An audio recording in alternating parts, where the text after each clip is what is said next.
All right. Well, my clock says that it is officially 1 o'clock Eastern time, so be respectful of everyone's time and get started. So good afternoon, everyone, or good morning to those of you who are in Mountain and Pacific time. It is great to see many faces joining us for today's discussion about data visualizations. Before Sarah just put her slide up, I wanted to highlight the last data visualization that was published last week for Halloween. It has received a tremendous amount of publicity. And Trey, I think you were on, I think you were a co-author for that, but it was wonderful. And Brandon McFadden, who led that effort, is part of the Choices Advisory Council and is helping us figure out the process for data visualizations. So with Choices, it's important to us that we are able to provide research that can be readily consumed by policymakers and stakeholders. And certainly we know that we keep reducing the number of pages that we say that our folks can read, from 5 to 4 to 1 to an infographic to a 1 number. So we heard that it would be useful to get some training on how to create data visualization products. And so I've asked Sarah Bowker, who is my communications director for the Community and Economic Development Initiative of Kentucky at UK, housed in Ag Econ, to lead this webinar to be able to provide some useful tips for you all. I will be monitoring the chat box, so if you have any questions, feel free to drop them there. And without further ado, Sarah, if you are ready to take it away, then it's all yours. Hello, everyone. I am thrilled to be here today. I have, let's see, some goodies for you. So I want to make sure that we can all be on the same page and not worry about taking a ton of notes. So I have included handouts for the webinar here at this link here in the chat. Go ahead and download those. Those include the slides for this presentation, as well as links to several different resources and tools that will be helpful when you create an infographic. So I think Alison is going to keep an eye on the chat. And I really encourage you. Sarah, it says the link asks for a password. Yes, oh, thank you. Thank you. So the password is CEDIK, C-E-D-I-K, all in caps. Oh. Yeah. So C-E-D-I-K. And let me, type that in. I just keep losing my chat. So I'm so glad you're watching the chat, Alison. Okay. All right. So humans love good visuals, right? And when we think about communicating to folks, our visuals are going to be remembered better than text. And this is why we want to learn about how to create an infographic. So this is just some basic stats about how visual information is received and how much better it can be to communicate information. For example, we can think about USA Today. It's a newspaper that set itself apart with a colorful look, short text, and quick to read little infographics on the corner of every section's front page. So, you know, I would think of USA Today being one of the kind of the leaders in communication as far as switching our information retrieval to something more visual. So here's the plan for this webinar. There are 3 basic principles that I'd like for us all to have an established common understanding of. That's user experience design, color psychology, and visual storytelling. We'll go through that, and then I'll take about 10-15 minutes to do that. And then we'll get into the nitty-gritty of how to build an infographic. We'll talk about the steps and the great tools for creating infographics. And then last, some of us are going to feel like this is like a fire hose of water coming at you. And so I want to talk about infographic alternatives that might be a good stepping stone for those of us not ready to jump into creating infographics. Okay? All right, so user experience design. What is it? User experience. First, before we get into user experience design, user experience is the user's interaction or experience with a product or service. We don't usually notice when we have a positive interaction or experience with a product or service. We may step back and note an appreciation for it, yes. However, what happens when we have a bad interaction or experience with a product or service? Well, we notice that right away. We might take to Twitter to announce the experience to the world, tagging the company to provoke some kind of response to our complaint from the poor soul who runs the corporate social media account. Here's the thing. The more energy and effort we have to expend navigating the poorly user experience design product or service, the less likely we will actually use it again. So let's start with a question most of us can relate to: Apple or Android phones? Most of us have an answer to this question, and often it's informed by either the positive experiences and interactions we've had with our preferred product, or alternatively, the negative or poor experiences we have had with the other product. So I would love to know. Hop to the chat box and tell me a product or service you enjoy using and a few words why you enjoy it. A phrase is plenty. And I don't want everyone putting Zoom down unless you have a super unique reason.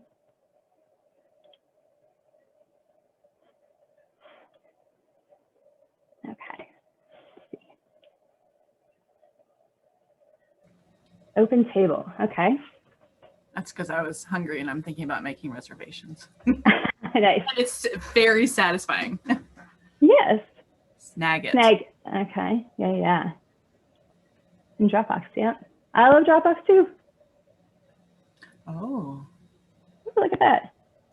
Oh, Canva. We'll be talking about Canva later. VBRO, yeah, or VRBO. I always get those acronyms wrong. Nice. All right. NPR Wine Club, nice. I don't like Apple because there aren't enough words. Oh, and their particular graphics aren't always intuitive. Very interesting point that you raise. Yeah, Ruth, I think that does turn some people off and turn them towards Android products or other products. Okay, so now that we have that in mind, sometimes this example is a little easier to come up with. What's a product or service you dislike using and why? And again, I don't want everyone putting Zoom down unless you have a super unique reason.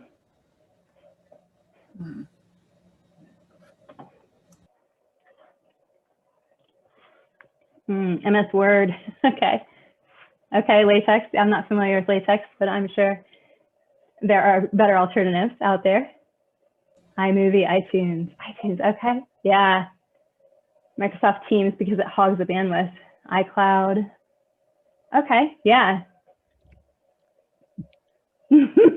Yes, Excel and Word embed bad code into files, yep. Outlook, okay, yeah.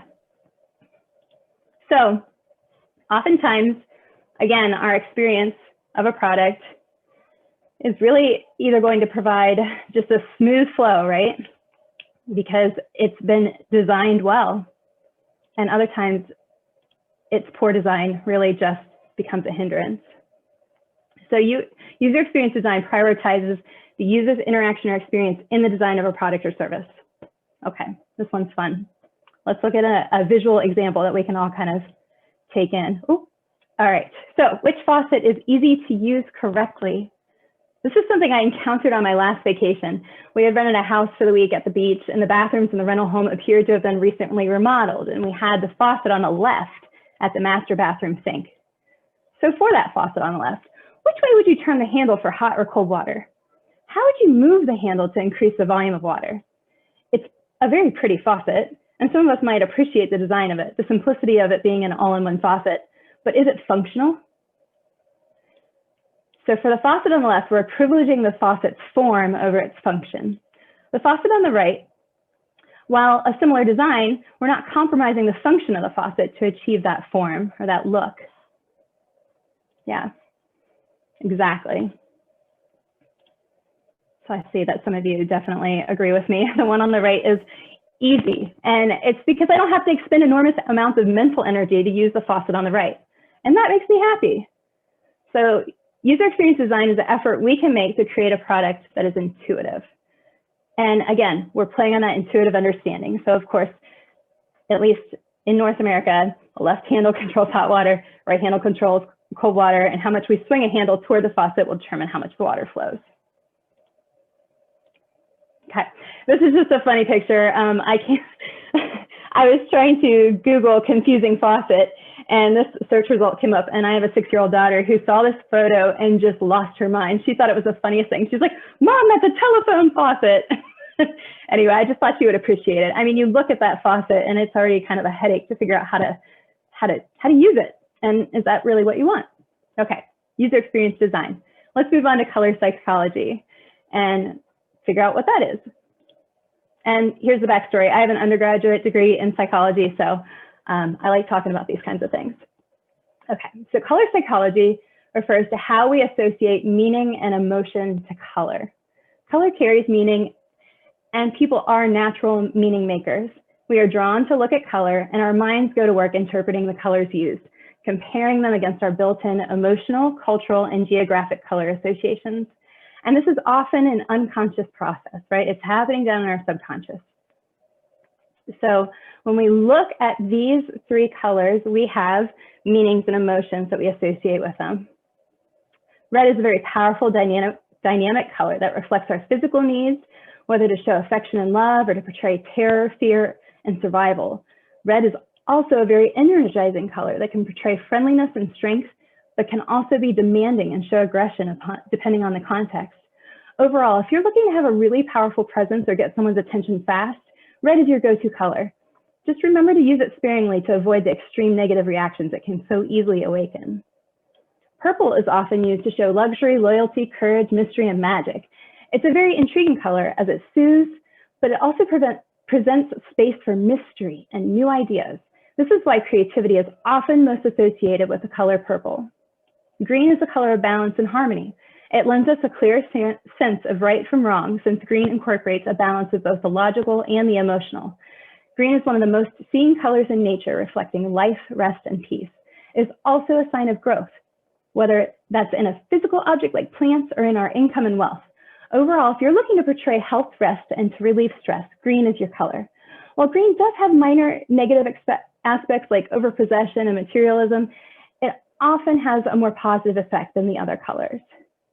Okay, so let's look at association. So this is kind of a hot mess of a visual, but what this is demonstrating how geographically we have different associations with color. You're looking at an informal Twitter survey my mentor and data visualization guru, Stephanie Evergreen, collected on the meetings associated with this shade of yellow.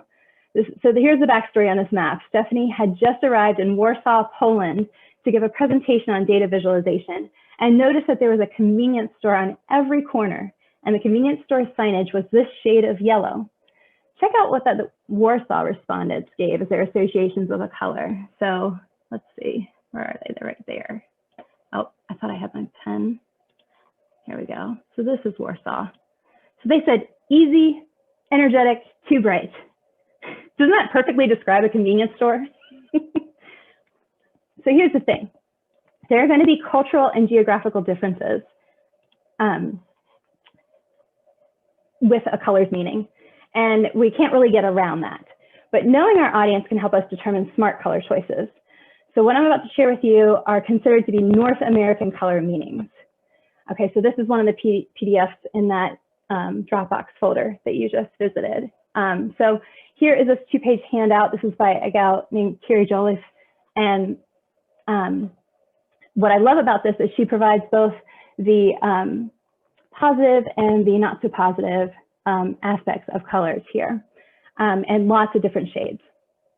Keep in mind that if you are at an institution and you have a brand identity, I would start as far as color knowledge by learning the color meanings of your branded colors.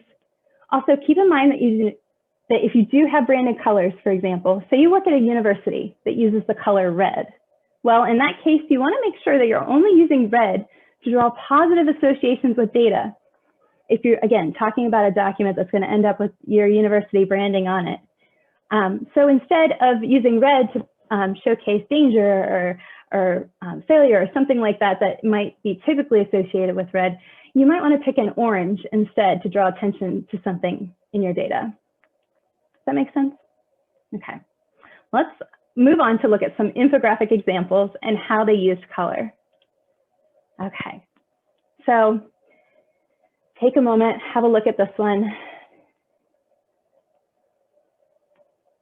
So this is,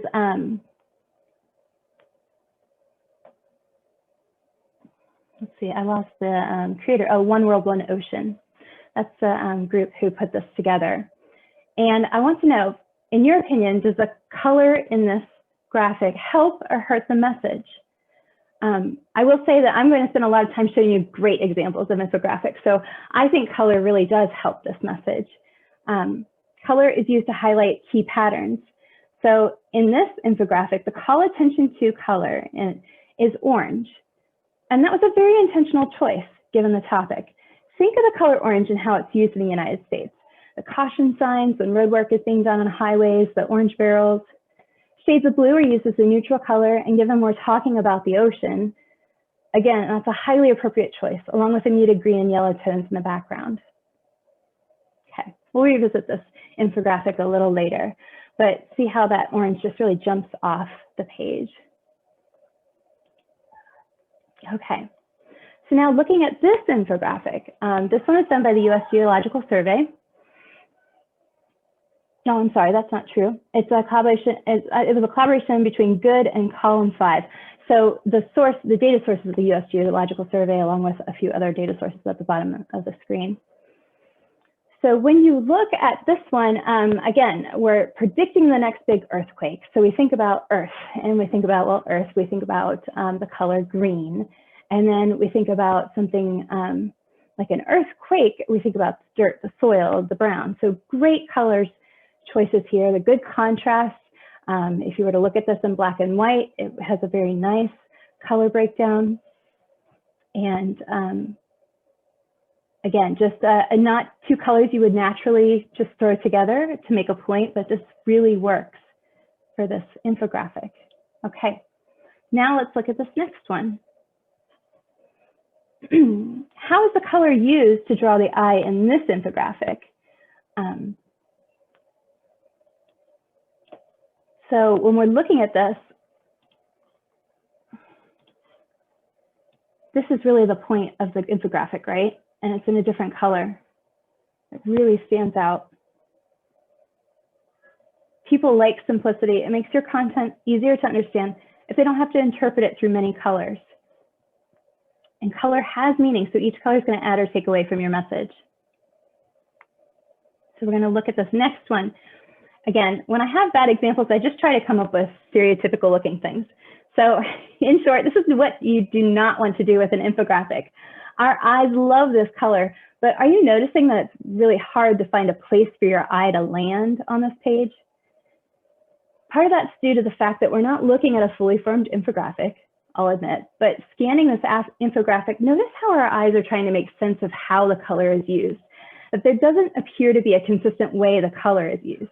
And perhaps there are too many different colors on this infographic. Okay, so now I'm going to move us to another example, and this is going to help us understand how color psychology, how important it is to our subconscious mind, and we're also going to incorporate some user experience design. So here's the example. You're working on your computer, you click a button, and a pop-up appears on the computer screen. This is your pop-up. Have a look at it. So immediately we see the word delete account in two places. We have some text giving us details about what exactly we will be deleting. And here's the question I have for you. Go ahead and head to the chat box. Tell me in the chat box one way you might improve the design of this pop-up to convey a clearer message.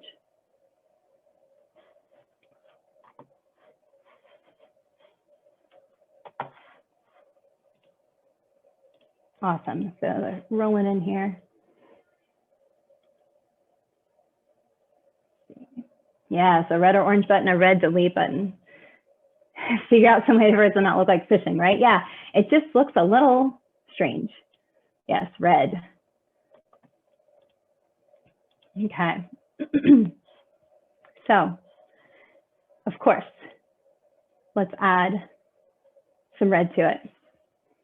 The warning signal is due to the color, but are there other ways we might be able to improve this? Are there some other details we could add to this?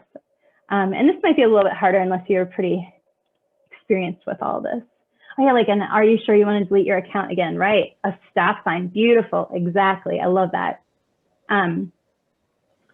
Color on the cancel, encourage you to push that as the default, yeah. Okay, so let's look. So this is now 3 ways.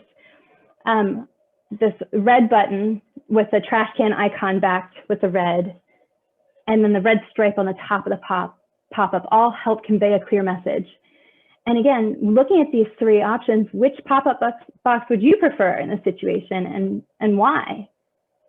Does it seem clear now why we might need multiple cues to draw attention to the information in the pop-up? And because of these multiple cues, I have to expend less time and energy understanding the message. Okay, so let's go to visual storytelling. What is it?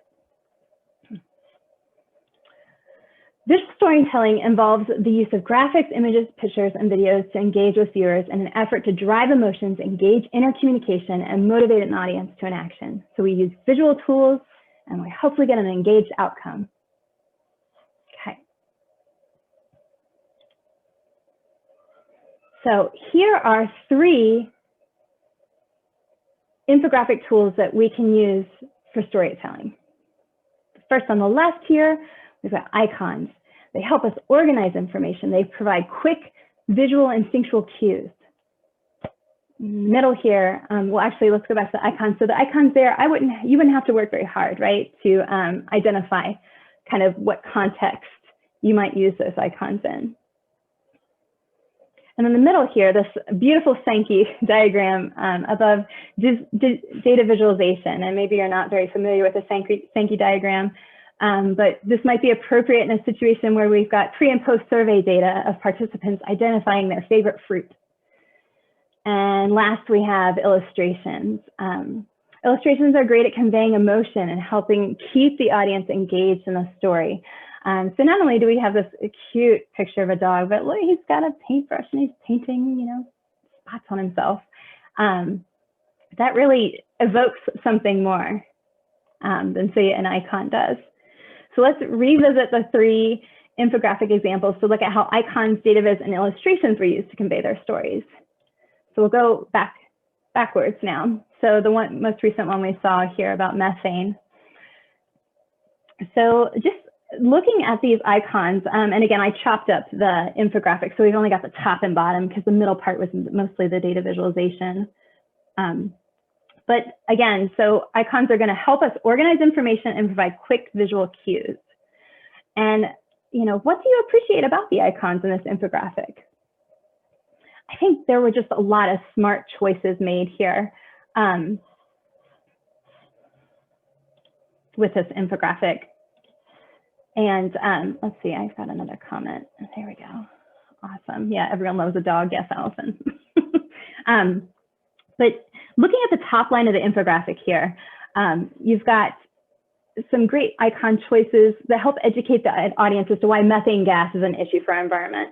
And yes, if you're noticing that this top line here actually starts off with a very simple data visualization, an area chart. And I think it's a very effective use of an area chart, actually.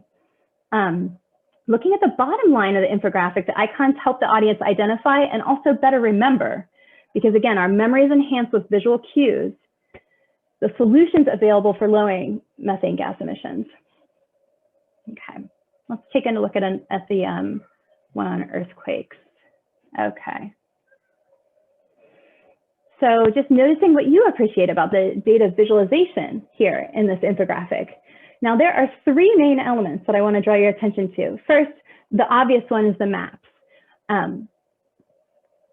Let's see. And then we also have the table. Do you see that table just below the title that helps us understand more about magnitude and then the average frequency of earthquakes?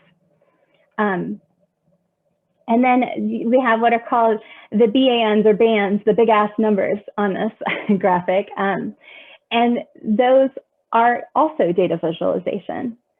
So with the topic of the infographic, we need the audience to see spatially where earthquakes have happened over time. We have locations across the globe represented. And again, I think given that this was probably intended for a United States audience, we understand why there's a bit more of a focus on the California infographic. So we also need to educate the audience on the frequency and the magnitude of the earthquake. So the table under the title is helpful. It's the legend of the maps, and to the right of the title is also the other kind of element here of like a table here, the key for the maps up at the top right. And then the authors smartly use these big ass numbers in the bottom left of the infographic. So from a design standpoint, we often ignore the bottom left part of a page, and we can't ignore these large numbers jumping off the page at us. Okay, so let's see. Yeah, so there are some folks that feel like maybe this infographic here is too busy and loses attention. I know. My design aesthetic is a bit more in line with the methane gas one. It's just such a simple, clean graphic. So yeah, I appreciate, we definitely have stylistic differences. Now this one I love because of the illustrations. Just taking a look at some of the animals and the fish and the marine life that are here on this graphic. You've just got these sad faces, and you've got a lot of color that helps illustrate. I appreciate the dialogue that's going on in the chat room. Let me take a pause here. So it looks like I've got Andrea's talking about, it conveys a lot of information that's not really linear. Yeah.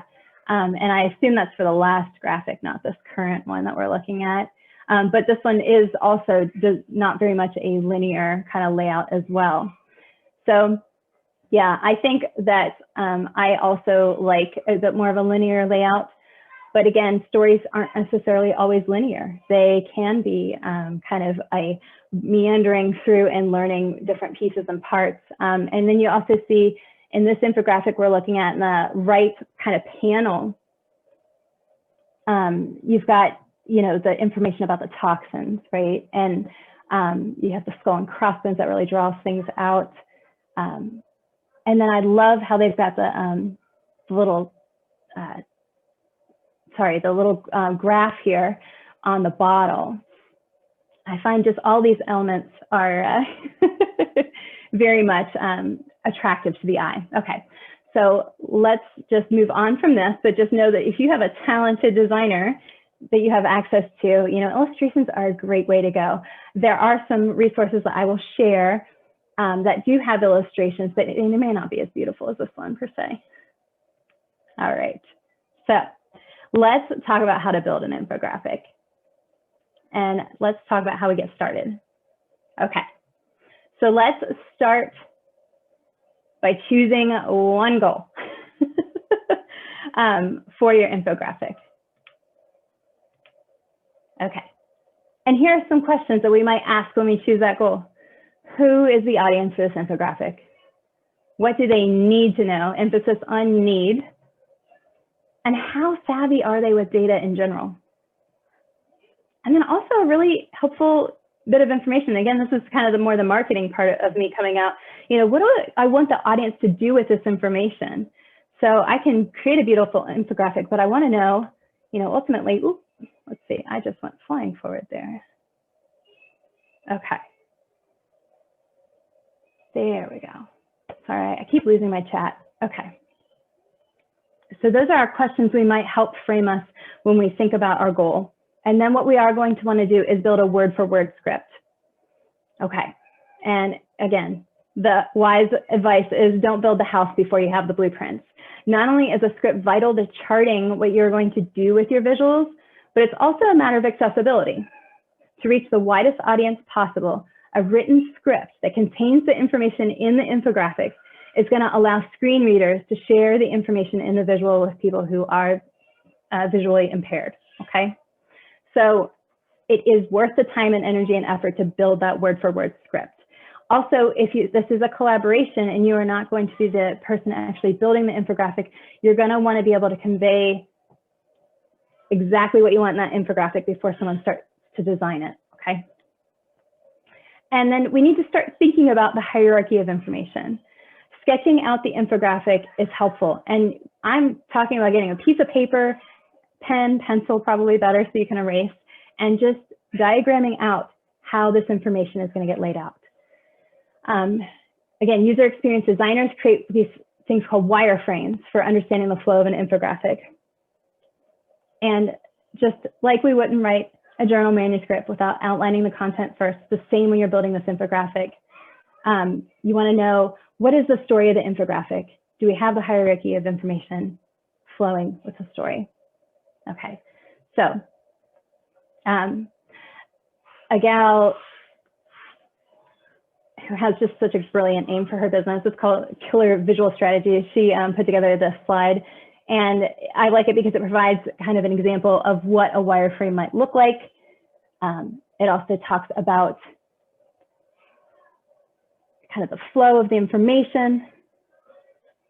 And then, you know, my recommendation is that you're going to likely be creating this for the web, right? And a digital content piece. Now, if you definitely plan on printing this out and you're giving it to audiences, this may not apply. But for digital designs, you're going to want to go no more than 1,000 pixels wide. That's a little bit over 8.5 inches, and no more than 5,000 pixels long. I meant to include this, but I forgot, so I will drop it in the folder after this presentation.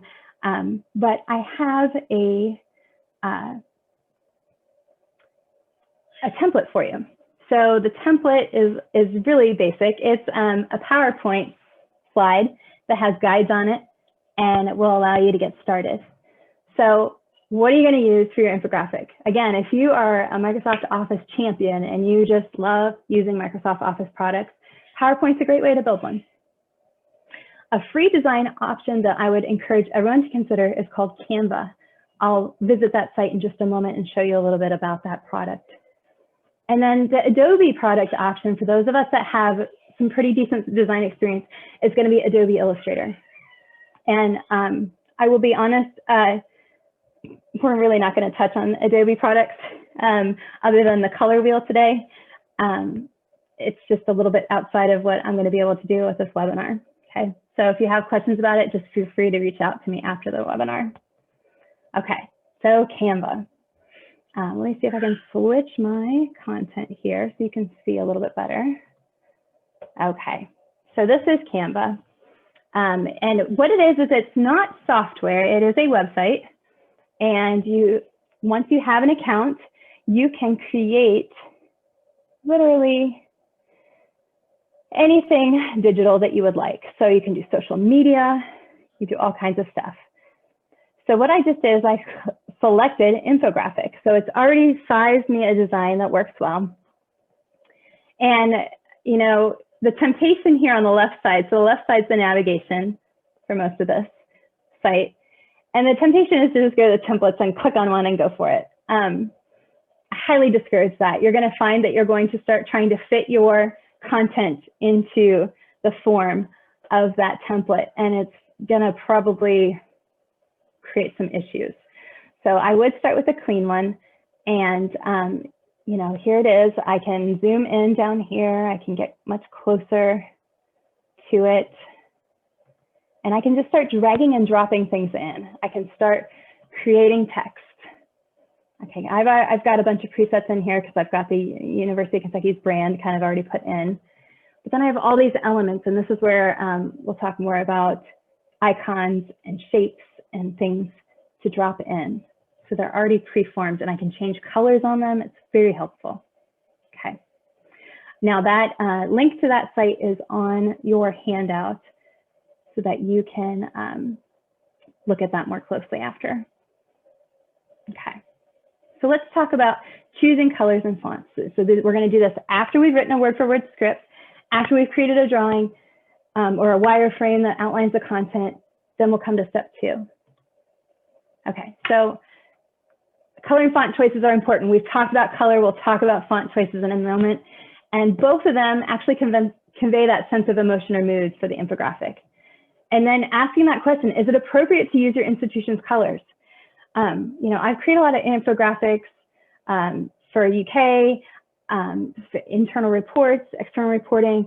I also do clientele reporting, and I match up with the colors of that institution. I don't know, does Choices have a color palette that they lean on now for infographics? We do, well, we don't lean on it, but we possibly should, but we're a maroon. A maroon, okay. That's maroon. Yeah. That's wonderful. Okay, so knowing that you've already got a kind of an anchor color, then figuring out what other 2 or so colors you're going to want to use. So let's go ahead and we're going to take a look at Adobe Color Wheel now. So again, this is a website. This is not software. Let me go ahead and pull up Color Wheel. Okay. So this is what it looks like when you're here, and I'm currently signed out because I wanted to make sure that you understand that you don't need to have a full-blown Adobe account. So you get this gorgeous circle in the center, and we've got these 5 colors below. Now, if I wanted to, because I know the red, green, blue values for UK Blue, I'm just going to pop them in, and I'll show you how easy it is. So I'm putting in the values for red, green, blue down here for my anchor color. Okay, 0, 51, 160. That'll get me my UK Blue. So then I come over to the left. Once I've typed in my anchor color, and we know so we would be doing maroon if we were doing an infographic for Choices. And then, so then I've got these options here along the left as far as colors, and I'll just click through them.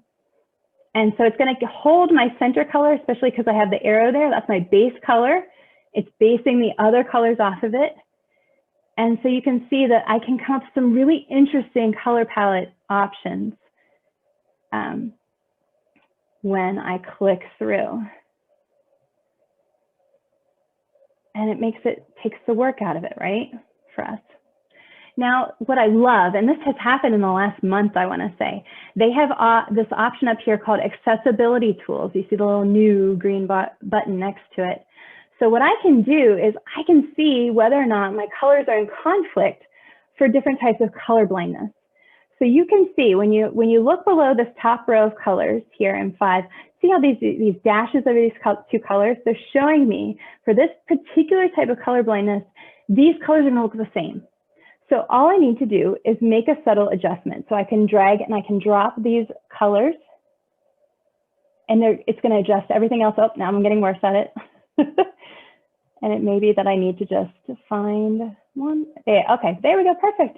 So now we have 5 colors that we could work from, and maybe we would just pick 3. Maybe we would pick the orange and the blue, and we would work grays, or maybe if we absolutely needed a 3rd color, we could do that.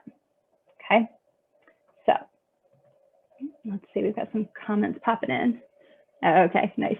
All right, so let's talk about fonts, especially since I haven't talked about them yet.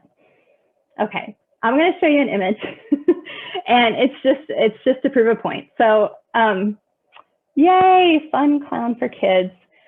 Take a look at the fonts on the back of this van. 2 of them look like wonderful choices for this business, but that last choice, man, I think Stephen King, and I think about it. Yes, scary clown is so scary. I would be very uncomfortable with possibly working with this business based on that font choice. All right, so in general, again, this is another slide from Killer Visual Strategies, and it's just basically to help us look at dramatically different types of font, and then how they evoke moods. So you've got the actual type of mood kind of written out by the font. And then what we've got here is the blue line is just telling you what type of font in general this font is. So top left, Helvetica Neue, love that font. It's a sans serif style of font. There are lots of different fonts that are in the sans serif family. And then you have the serif family, which we're very familiar with Times New Roman and so many others, Georgia, lots of other fonts. What I recommend, especially if you're working with a team, it's very easy for us to go ahead and use a font that's built into the software that we are using at our institution. Just picking a font from that group. Otherwise, if you want to get a font that's a little bit outside of what you have available to you, defont.com is a place where you can download free fonts. So that is a resource. Okay, let's keep going. All right, so along with font choices, using only 1 or 2 fonts is best, with 2 to 3 font weights per font. So to the right side, I have examples of weights. We've, bold versus a regular font versus an italic versus narrow. That's what we mean by weights. Bold weights for important callouts only. And then the other idea about font choices is capitalization can be used in headings. However, it's really not ideal for the text. If your text is more than a sentence long, it's just harder for us to read capitalization. Okay, so we have written a word-for-word script. We've created a drawing or a wireframe that outlines the content after we've chosen our colors and fonts. Now you're ready for step 3, visualize the data. Okay, so we want to start in the right place with using the right graph or chart for the data and using the right graph or chart for your audience. So we want to make sure that we don't lose sight of those 2 things first, right? We want our data visualizations to be obvious about what our point is, including that data. We do not want our audience to have to work hard to understand what the data is telling them. And maybe your data is a complex story and there isn't a way around it. That's fine, but can you break the story into multiple visualizations that will introduce the data story 1 bite at a time? Second, if we're trying to reach a non-academic audience with our infographic, we need to take into account that people will need very simplified ways of digesting the data in your story. So here are my recommendations on clear and simple ways to visualize data. Okay, so we talked about bands or BANs, the big ass numbers. We can talk a little bit more about that in just a moment. The bar charts. So here's an interesting thing in the data visualization world. People can see differences in data better on a horizontal plane than they can on a vertical plane. So a smarter design choice is the horizontal layout for bar charts. Let's see. Then for the simple tables, we saw an example earlier in that earthquake infographic to help us understand frequency and magnitude. Just those 2 columns, very simple table. And then we also saw that each map had 1 data story on it, right? It wasn't trying to do too much. Okay, so let's talk about pie charts. Some people hate pie charts. Some people love them. Let's talk about some general principles about pie charts, and this includes donut charts as well. On the left here, we have 2 examples. The top one is the wrong, and there's a couple of reasons why it's wrong. This chart's either not starting at the 12 o'clock position, thinking about the face of a clock, or they just forgot to order the slices in order from smallest to largest in a clockwise direction, okay? The bottom one is set up correctly. Starts at 12 o'clock and is ordered from smallest to largest. The other thing that can be something that we just forget in the design process, right? We've got a lot of things going on. We want to make sure the number being represented is the darkest slice.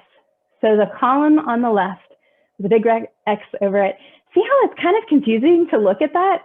It's like our eye wants to go to the blue and then it sees 25% and it's like, no, but that's not the answer. That's not what that's trying to tell me. You're creating a lot of cognitive dissonance there by making the non-25% section, the 75%, making that the darker color. So always make sure you're doing the one on the right. Okay, so we have bands, which are big ass numbers, and again, so I've got 2 examples here, one that's just literally a large number, and then next to it is the text that goes with it. The one above it is a donut chart with a big number right in the middle.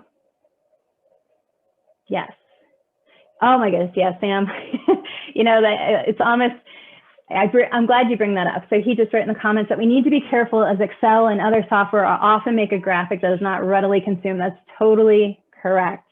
You know, using the default colors, the default setups that Excel pulls out is just not, it's not going to be the strongest thing for you to use in an infographic. Now, we will talk in a moment about a product that will help you with that if you want to use a new website for that. Okay. The other thing about visualizing data is this thing called quantograms, right? So you probably didn't even know it had a word for it. So the New Choices infographic, there's my plug for the beautiful Halloween infographic that just came out. And I used a piece from it because I love it. So when we're talking about percentages, right, it's easy for our eyes to look at that and go, that's 10. I have a 6-year-old daughter. She's learning about 10 frames. This is like just right up her, this is her jam, right? She could look at that and tell me that that's 10. With a figure like 75%, it's so much easier to see. Now let's talk about when we get into trouble with quantograms. So we want to only use a quantogram as a 1-to-1 ratio.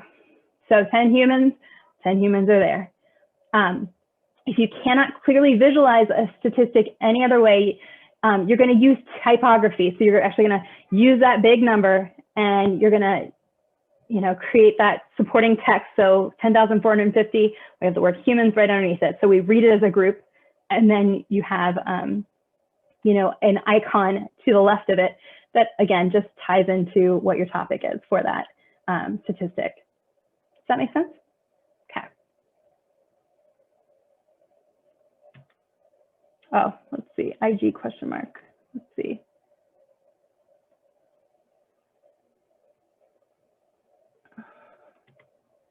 I'm not sure I understand the IG. Go back to the previous slide, Sarah. Okay, cool, yeah. Underneath of data through the IG, throughout the IG. Oh, yep. I think it's just infographic is the short term, yep. Oh, thank you. Yeah. They don't want to get confused. Yeah, so yeah, make sure that infographics aren't reading assignments. Yes, I was glossed over that point too. Yeah, we don't want to crowd it with too much text. Okay, so that's one way to do it. Now let's moving on to another data tool. So data wrapper, who's heard of this one? Maybe I know for a fact that everyone here has seen a lot of data wrapper outputs. And that's because journalists really like to use data wrapper to create a visualization for their assignments. So what you can do with data wrapper is take your data, literally dump it into a text box, and then it will organize it into a table, and you just double check that it has done it correctly. And then you can try on a bunch of different visualization types with your data. So what I like about data wrapper is if I'm not sure how I want to represent my data, I might dump my data into data wrapper and just click through and see. So what I encourage you to think about using this resource because it puts out more beautiful, clean, ready to pull the picture and then post it into the infographic. You will get PNG files, which is a portable network graphics file, and or you can actually embed these visuals into a website. And this is a free resource. There's certainly kind of tiers to all of these websites, but I really want you to take a look at this on your own time. Okay. Another resource. So I've spent a lot of time working with Stephanie Evergreen as my my data guru that I work with, and she has shown me all the awesome hacks in Excel and how to create really good looking graphics. Daniel's Excel Toolbox is what I use to take what I create in Excel and create a picture of it, and then am able to put it into my infographics.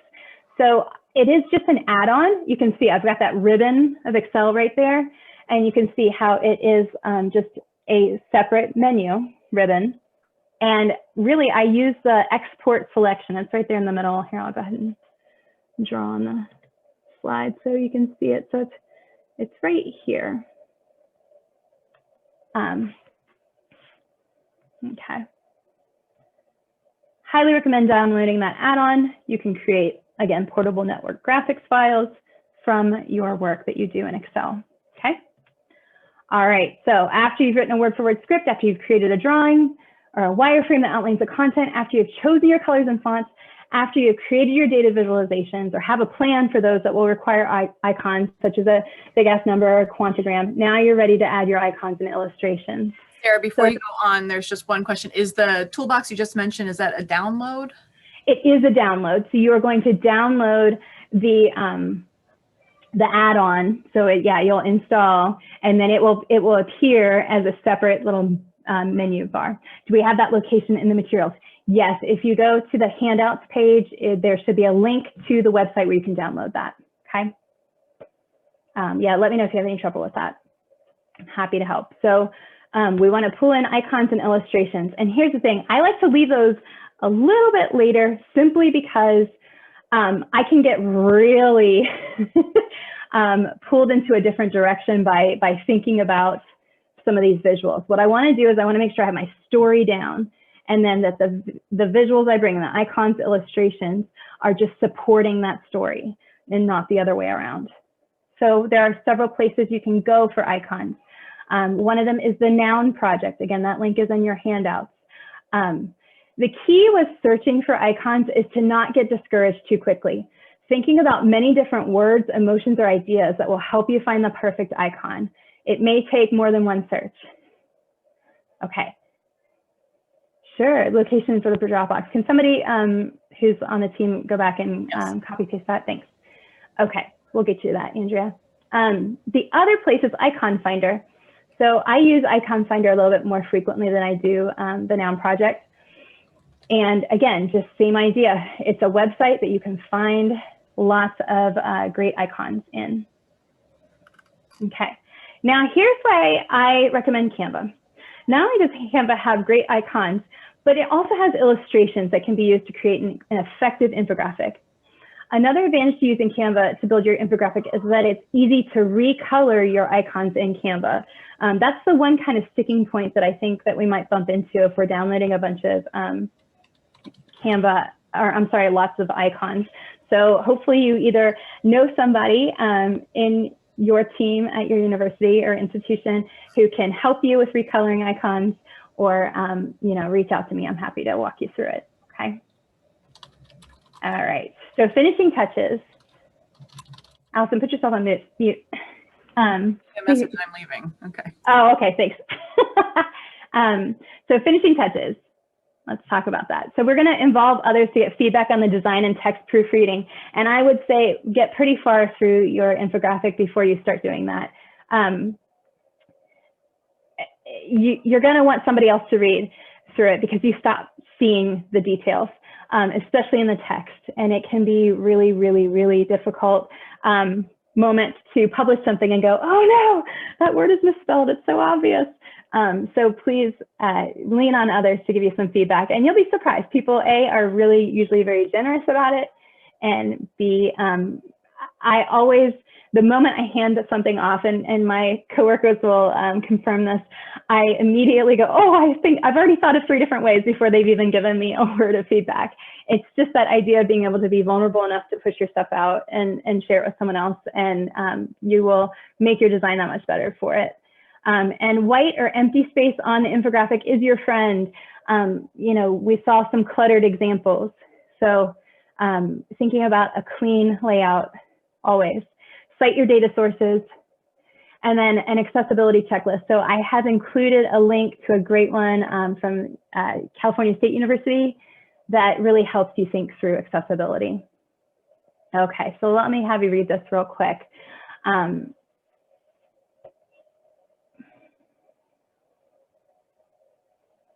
For those that are on the phone, I'll read it out loud. Design isn't about making things look pretty, it's about directing attention. Great design is subtle. Design should feel like problem solving.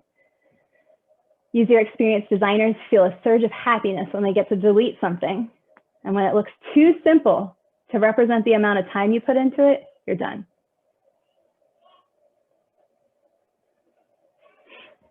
So we are in the information age. People need simple language to understand stuff. If we understand it, we remember it. And if we remember it, we talk about it. Okay. So maybe you're not ready to dip your toe into an infographic, but you do like the idea of practicing communicating in a more visual way. Here are a few ideas that can help you practice visual communication.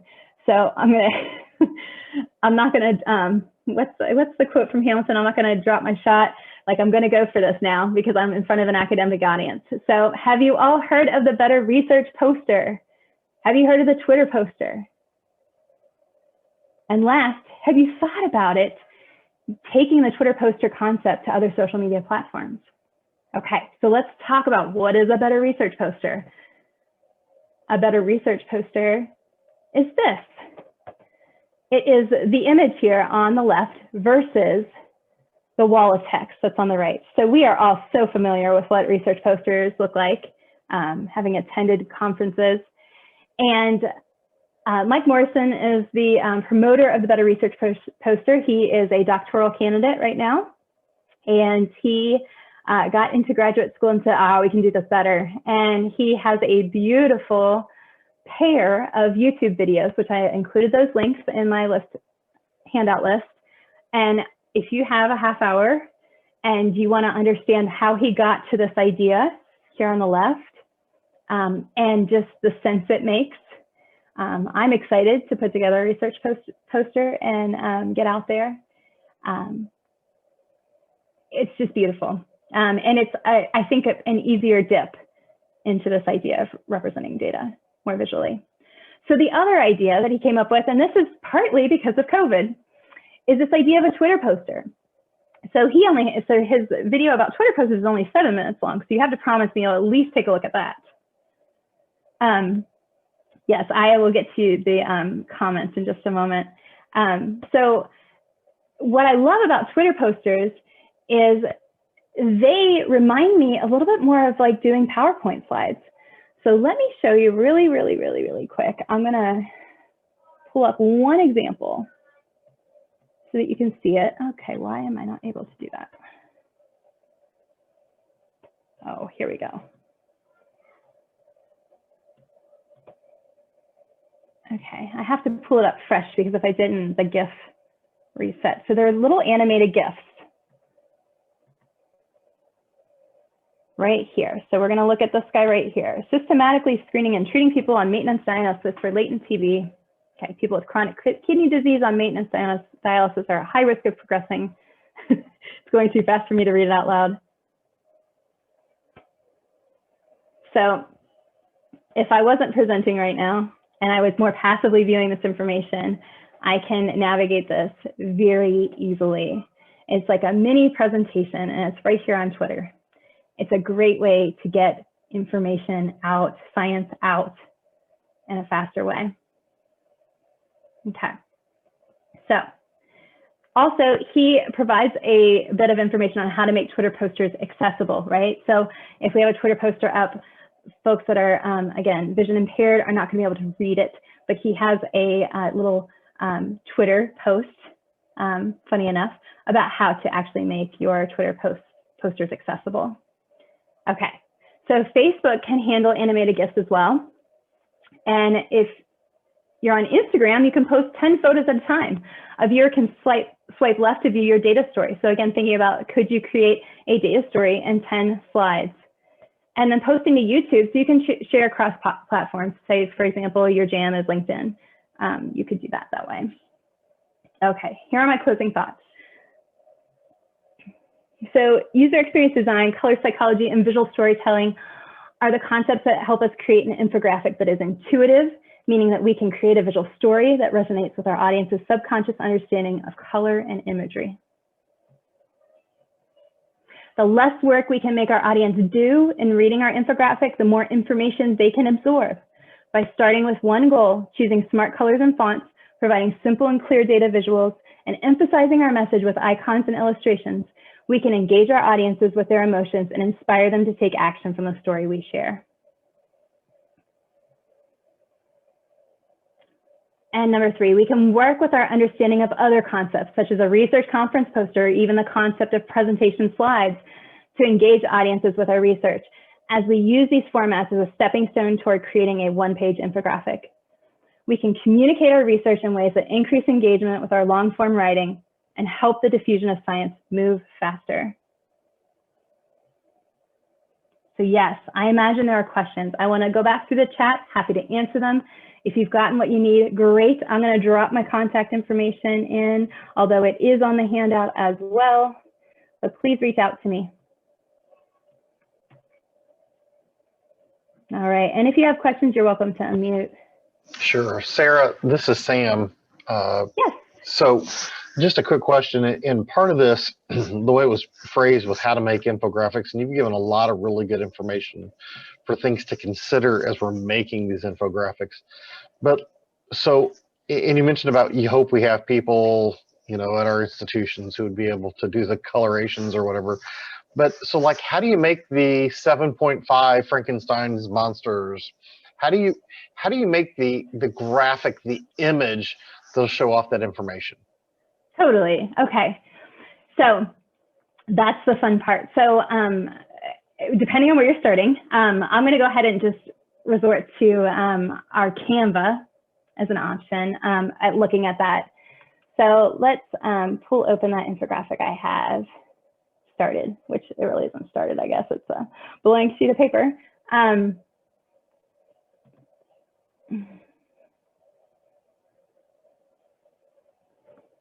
of course, it's moving slow because I'm on the internet. All right, so let's take a shape. Let's take a shape like that. And so everyone can see it. Okay. So for example, if I am wanting to say, let's say we want to visualize that we want to have 3 of these circles colored in, and we want one that's only halfway colored in. I'm going to throw another, well, I'm not going to throw that size circle. I'm going to throw another circle.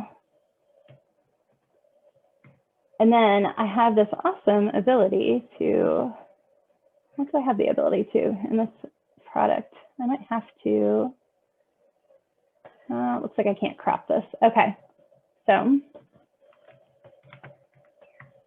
I would use the crop function.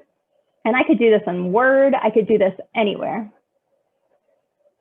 But what you're going to do is then you'll have that alternate color and you'll just overlay it over the one that's fully colored. And again, if it's not, here's the fun thing. So if it's not, like if it's a really bizarre percentage, like only like an 1/8, like is that meaningful for the reader? Like, do we want to step back and look at that? Because maybe that's just not going to be very visible. Let me find a very contrasting color there. So does that make sense? Yeah, let me give you an example. So, Sure. Okay, so let's, pigs. So if you had a graphic of a pig and you said, this is how much, okay, this is how much pork's going to China. This is how much pork's going elsewhere in the world. And so, one pig is, pick your however many million metric ton, and the other pig is half as many metric ton. Are you just sizing things out by actually using the how many pixels high by how many pixels wide and just making it a half-size pig? Is that your suggestion in that kind of a case? Sure. Okay, so let me see if I repeat back what you just described so I think I have an understanding of it. So what you're saying is that I would just have one image of a pig and I would be wanting to break it up into different maybe color. So if you wanted to show that, like, 3/4 of our pork exports were headed to a specific set of markets. So would you size those by whatever graphic you decided to use and just look at pixel sizes and actually just resize by how many pixels high and how many pixels wide? How would you show a size difference by those graphics in through there, or would you not? Sure. That's a great question. You know what, if this is a specific project you're working on, I'd love to talk with you outside of this and see if we can, at least if we could share a screen or share images, I think the conversation would go a lot faster, because I'm struggling at the moment. There are a lot of infographic programs though that are a lot fancier than what I pointed out. So there's Visme, there's a lot of other programs that are specifically around creating infographics. And some of them, I do what I think you're trying to describe to me, which is, taking like a, not a circle, but like a much more complex object and being able to kind of talk to that software to tell it how much to fill in. But beyond that, yes, I can work with you on a specific example. I will be glad to reach out to you after we get Good. done. Thank you. Awesome. Of course. Sarah, can you put, say, a photo embedded in either a line chart or a bar chart? You can. So is Kava the best way to do that? Like you crop the photo for that shape. You could do it that way. Another way that you could play with, and again, it just depends on Excel and the photo you're talking about, but you could, again, do a pattern fill or a picture fill of the bars themselves. So say if it's a bar chart or an area chart. Ah, okay. Yeah. Yeah, and there's usually a low-tech option, and then there's usually like a really high-tech option. And it's funny, Excel is not an easy taskmaster, but if you have time to either go through YouTube tutorials or just good Google searches, you usually will find the answer. Yeah, I usually resort to my digital scrapbooking software. Nice. But yeah, Kava, that's great. like something I can do. Without having to bring that in at work, without having to bring my personal computer to the office. That's awesome. All right, so do folks have other questions or other feedback? And again, if you're working on the design or you're just dipping your toe in the water and want some feedback, reach out to me. I'd be happy to connect. Thank you very much, Sarah, and thanks to our wonderful choices editors for being able to bring you on board too for this. Awesome. Yeah. Yeah, I appreciate the opportunity. Sarah, can you comment on Tableau? Oh, can I talk on Tableau? I can talk briefly on Tableau. I will say the Tableau expert in my office is Simona Balazs. She is way better at Tableau than I am. And fortunately, I have a whole research team who's devoted to that. But if you've seen our work on SETIC's site, we do a lot of our data profiles in Tableau.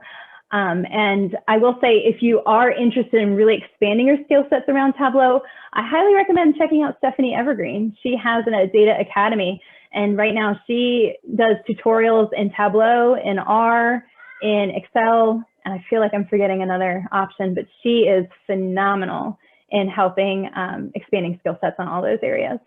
Stephanie Evergreen? Mm-hmm. Stephanie Evergreen. Yep. Okay. Thank you. Uh-huh. There you go. That's how you spell her name in the chat box there. More questions for Sarah?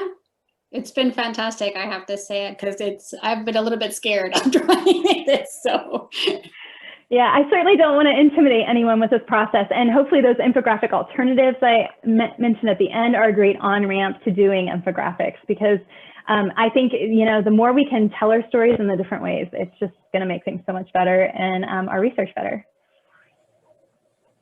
Agreed. All right. Okay. Well, Sarah, we certainly appreciate you doing this webinar for us. I think everybody has learned a lot, and we look forward to getting tons and tons of infographics or data visualizations from people for choices. So remember that this is another way for you to get your information and your research out there. So thank you all for being here, and thank you definitely, Sarah, for giving us all these resources. It was my pleasure. Thank you so much for having me. Okay, thanks everybody. Bye-bye.